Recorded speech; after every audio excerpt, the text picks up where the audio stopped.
All right, welcome back to Problem Solver Politics. I am your host, Cardon Ellis, with Cody the Oracle. Hey, everyone. How you doing? And today, Cody, just take it away. What are we talking about? All right. We've been following pretty closely for a few months here now. Andrew Yang's policy proposals as he rolls them out. He's got tons of them on his website, which is good. It's good to see someone actually proposing to do something. Now, this one I am very passionate about. He is proposing an 18-year limit for congressional representatives. 18-year term limit. 18-year limit? Yeah, which comes out to, they serve, how long are their terms again? I'm showing I'm doing 2, right? So it's 9 elections you can win? Okay, but still, I'm curious, what is the justification of 18 years? What's interesting is you'd either think, you'd think usually people that are going after term limits would want just 2 or 3. What is his justification behind, why is 18 his magical number, I guess? Well, I mean, to be frank, I think you put a gun to his head, he'd say 16 or 20 would probably also work. But okay. I think that the larger idea here is that, the better part of 2 decades after that, things can get kind of stagnated. He goes on to cite something here. It's pretty interesting. And I want to just go and show you guys a study that's actually been done by OpenSecrets.org, the Center for Responsive Politics. Okay. Don't know their politics behind the scenes. However, these are just facts. And I'm going to flip over and I'm going to show you the re-election rates for Senate from 1964 to 2018. Okay. The lowest it's been since then was 1980 at 55%. Okay. It has been above 79 and pretty much holding in the mid 80s to low 90s for the 2000s as far as re-election for senators. Okay. And then when you go to the House of Representatives, in 2016, 97% of House members were re-elected. 97%. 97? According to, and this is, I'm assuming... No, OpenSecrets.org is very reputable. The facts are out there. Yeah, 97%. So we are stupid as a country if 97% of our incumbents in the House of Representatives are getting reelected. I mean, these are the boneheads that have passed fill in the blank stupid law of the past 20 years. And 97% are getting reelected? In 2016, I believe it was 94. In 2018, the most recent 91 in the most recent election. It hasn't dipped below 85 since 64. Oh my. Yeah, 85 in 1970 and 85 in 2010 are the lowest re-election rates the U.S. House has seen since 1964. Okay, I no longer think that the Congress of the United States of America is the stupidest organization in our country. We, the people, are boneheads. Well, hold on. I got another one for you. If we are re-electing especially in 2016, I mean, of all of the election years where you think there would be a populist movement to throw them out, throw out the 1% on the left side and drain the swamp on the right side. I will say locally out here, all of our incumbents won, I believe, in 2016. Yeah, but it's a little bit more understanding to city council and local elections in smaller municipalities. Our congressperson was reelected, correct? Steve Knight, I believe. No, he got canned. Not in 16? That was 18. Oh, no, you're right. I'm sorry. That's my point. Like, we saw it here locally. Same thing. Like, pretty much everyone that was on the ballot again won. Well, that's because you had a Republican riding a Republican Donald Trump's coattails. That's a lot more understandable. Okay, but I don't think 97% of House members are conservative, and they were reelected. Again, though, I want to show something even worse, though, really quickly. This is even more troubling to me. GovTrack.us has a list of types of misconduct and alleged misconduct over time. It's a bar graph, and it goes by decades. Basically, from 1980 to today, we've seen a spike. The amount of incidents covered, it looks like, is right at about 125 or so in the 2010s. Okay. It had only surpassed the 50s in the 1990s and had never been above 40 in a decade for the rest of history of the nation. Okay. If you look at this graph, it's kind of frightening when you look and see how it just explodes in the 2010s. And this is alleged misconduct against congresspeople, but if you now, how much of that is Democrat and Republican, though? I'm very curious because we know they don't that break it down here, unfortunately. Well, we know the media is very leftist, and of course, journalists are going to be using their journalistic discretion to target Republicans a lot more. I mean, just look at the Brett Kavanaugh. The fact that Brett Kavanaugh was dragged through the ringer like he was dragged through the ringer, and Keith Ellison actually beat his girlfriend as an adult, not just some supposed drunk teenage thing, but the fact that he beat his girlfriend in verifiable, investigatable situations as an adult that was currently elected and still has his job is insane. The fact that Ralph Northam dresses in blackface, as confirmed by the committee that released the yearbook, confirmed by him. He said he did it. And confirmed by him, and still has his job, just shows that the media does not go after Democrat figures. They only go after Republican figures. And if you look at Kavanaugh, he was accused of like 17 different crimes. So if I see the number of crimes that elected officials or appointed officials are accused of spiking, my question is, A, is the same person getting accused repetitively? And B, I'm curious how much of this is media fueled against Republicans. Well, you ready for the answer? I have it. Okay. They actually go through and they list every single person who has been, what they're accused with and some stuff. So we had a Rep. Raul Grijalva. He's a Democrat. Okay. Ethics violation, unresolved. Okay. Rep. Matt Gaetz, a Republican. Bribery and corruption, ethics violation, unresolved. Rep. Robin Hayes, Republican, North Carolina, I believe. Bribery and corruption, campaign and elections, unresolved. Rep. Rod Bloom, Republican, bribery and corruption, resolved. So at least we had a resolution on one of these. Was he found innocent or guilty? He was accused of omitting required information from financial disclosure reports, permitting the use of official House resources for a private business in which he had a financial interest, and use of unfair and deceptive trade practices. In July of 18, they referred the allegations to the House Committee on Ethics for further investigation. And in December 18, the city, in January 19, the committee ceased investigating as its jurisdiction ended with the 115th Congress. So it looks like not that. I believe that is the last thing. The House Committee. No, he lost his election, so he was no longer in office, so they couldn't commit him. Anyway, I want to get through. There's a lot of Republicans on the list here in the most recent. This is all, by the way, like 2018. But then we get down to Rep. Pramila Jayapal, Democrat. Then you have Rep. Elizabeth Etsy, Democrat.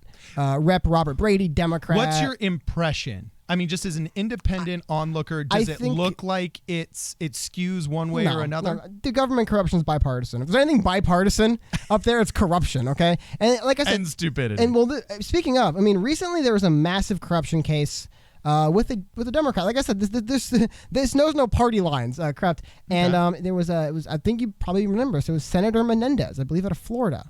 Yeah. And Senator Menendez, there was actually a mistrial. It was really fascinating. 10 of the 12 jurors thought that he was innocent. So I mean, like, when you think there's a mistrial and there's a hung jury, you typically don't, like, it doesn't seem like it usually opts on the side of a guilty man going free because one or two jurors weren't convinced that it was beyond a reasonable doubt. It's usually not because 10 out of 12 find him to be innocent, which is very much in his favor. However, there are some really interesting things in that trial if he went through. I'm not going to go through the entire thing, but this is one thing I want to bring up, and I think this is why term limits are a pretty neat idea. And how does Andrew Yang's policy idea affect all of this? Okay, so I get that one second.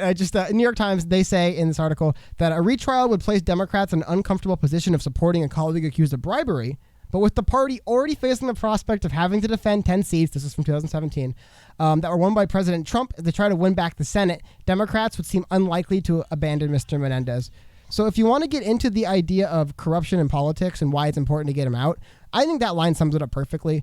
Yeah, maybe he was corrupt, maybe he was involved in illegal activity, but got to hold that seat. And I think that is a kind of mentality and a attitude that really needs to go away.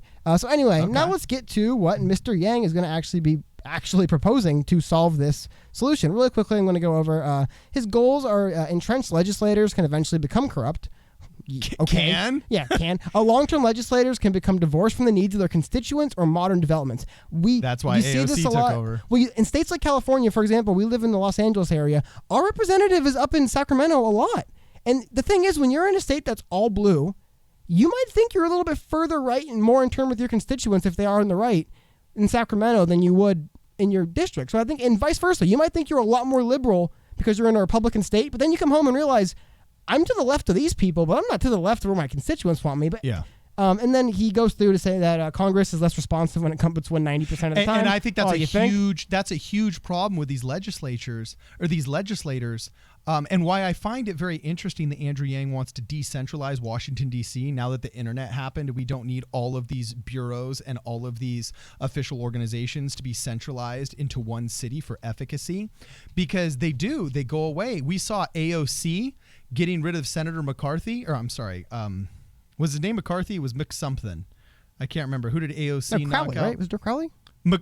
Crowley. I apologize. No, McCarthy. Yeah, it wasn't quite McCarthy in the 50s, but yeah, got rid of Crowley, who'd become very, very removed from his district. Okay. Well, how about this? To go to your point, this story broke, I won't say breaking, but it took place end of last week.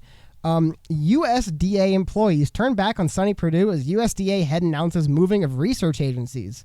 Kind of sounds like a mouthful. Basically, they're taking the National Institute of Food and Agriculture, moving it to Kansas City out of Washington, D.C., because there isn't a whole lot of agriculture going on in Washington, D.C. More what's going on in Kansas City. And the employees, I get it, this is where you live, but at the same time, like, if we're moving the branch to just be more in line with what it does, turning your back on the guy announcing it seems really petty. But just to get to your point, there is this movement already of saying, why does everyone have to be in D.C.? Why aren't they where they should probably be? Our state senator, Scott Wilk, kills it in elections and keeps winning in a Dem +6, even though he's a Republican, in a Dem +6 Senate district, because he's home all the freaking time, touring his district, kissing babies and shaking hands. It's important. But he's an anomaly amongst all of these people. And the only reason why he wins in a Dem +6 area is because he is so good at that kind of politicking. And I don't see that out of the vast majority of these people that we send off to Sacramento and California. Hey, they win every time, or they though. send off to Washington, D.C. So I'm just curious, though. I look at this and I wonder, how do we balance this against measurable quantifiers? There was a really great study done by Meet the Press, actually, with Chuck Todd, in which they were able to crunch the numbers and find what year was the first time that a major newspaper headlined basically the name of what would become a presidential candidate. And they found that there was actually a peak moment after which, having been in the public eye for a long time, worked against you. And they thought this was one of the things that was working against Hillary Clinton. And they figured out the magic number was 14 years. That after 14 years, your popularity as a public figure, you actually had a chance to make enough messes that your popularity started working against you instead of for you. Trump's been in the public eye for 30 plus. Yes, but not as a political figure. Oh, okay. I guess there is that. Yeah, it was. I guess that is what saved him. Is no one took him serious as a politician, so all this indiscretion was like, whatever. You're the apprentice. So I encourage everybody to watch some of those Meet the Press programs leading up to the 2016 election, because the study's done and the way they had to try and figure out, how do we study somebody who's not a political figure, who's a presidential candidate, because we never actually had one that we had to take seriously like we had to take Donald Trump. So there were no systems in place in order to predict popularity other than basic exit polls and internet polls. Nobody believed the internet polls, even though they ended up being the ones that were the most on the money. Well, yeah, so always. How would this positively affect Congress? Well, one last thing I want to get to just really quickly is what he's actually proposing. He's going to support a constitutional amendment that would limit individuals from running for re-election into either chamber of Congress if at the time they've been seated for the term, they'd already served in that chamber for 18 years or a combination of 24th in both.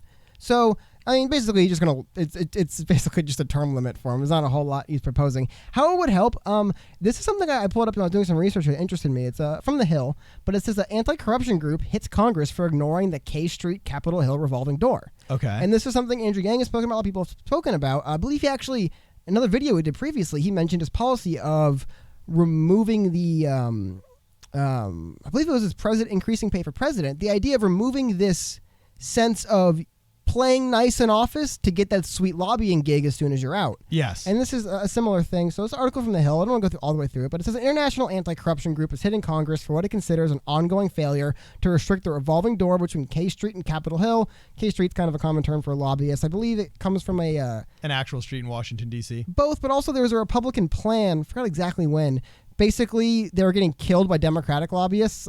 Too many Democrats were becoming lobbyists after they got out of office. Okay. So they had to make a plan to get more Republicans in there and try to fight them that way, because they weren't doing enough of that. And then it ended up blowing up, and no one liked it. Very few people are going to go on record defending it. But the idea being that there really is this straight line from office to lobby for a lot of people. Because, I mean, think about it. A lot? Like the majority of Buck McKeon, our ex-congressman Buck McKeon, Look up his FEC filings. He's the #1 defense contractor lobbyist for the Kingdom of Saudi Arabia, the single largest human rights violator. He gets paid $50,000 a month. Oh, yeah. He makes what I make in a freaking year in a month. Wow, the Saudis are going cheap from on him, man. Saudis. I know. The kingdom. The other thing. It's the Kingdom of Saudi Arabia. They can't afford better? Yeah, you'd think like, what, did he get the poor prince? Hold up. No, wait. That's what he files, right? Yeah, that's not what he takes home. That isn't a filing. They also send him concubines that he doesn't have to file for in kind. Well, hey, Menendez allegedly was getting something like that going his way. He never had any negative impact from it. But how it would help, I think the biggest thing, a lot of these anti-corruption and what the movements, what is the root of it, simply put, is we need to get these people focused on their job first. And I'm interested to see what people think about disallowing the ability to become a lobbyist. There used to be NCAA rules where if you went to play for the Olympics, you couldn't play professionally, but you could go to certain like years of college and so on and so forth. Some people thought that caused too many problems, and there were decent arguments for that. But also, the spirit of the law is very interesting, that they wanted to keep it pure and for the sport. We would want to keep our public servants pure and for the service. Well, how about this as a compromise? It's tough, right? I'm no lawyer, but some kind of system where if you become a lobbyist after being in office, nothing happens. However, if they can prove that somewhere along the line, the lobby firm you work for and what you're lobbying for, you benefited with something in office, that could be held against you criminally. I think maybe something along those lines. Or maybe even just civilly. I got to tell you, I'm a huge fan of term limits. I actually think we go after some of these officials a little bit too much because it ends up just being an insider's game that is used by insiders that hate them. I know that sounds strange as a huge anti-corruption a huge anti-corruption guy. But I must say, term limits I have seen as only being beneficial. We passed them in California to such a degree that you can only serve 3 terms in Senate actually, I think it's 12 years, which ends up being like 2 terms in Senate or 3 terms in the House of Representatives, but the state assembly. So I think that it's healthy for 2 reasons. One, yes, the entrenched guys that have forgotten about their districts, that are starting to serve Washington instead of serve their people, they automatically can't get up. But also, it forces these guys to train proteges and up-and-coming congressmen and people within their party. So you get youth, you get vigor, you get turnover, which is always a good thing. So please like, subscribe, and share this video to anybody that's questioning this practice. Let us know in the comments below what you're thinking. We try and answer all of the comments that we can. This is Problem Solver Politics. See you guys next time.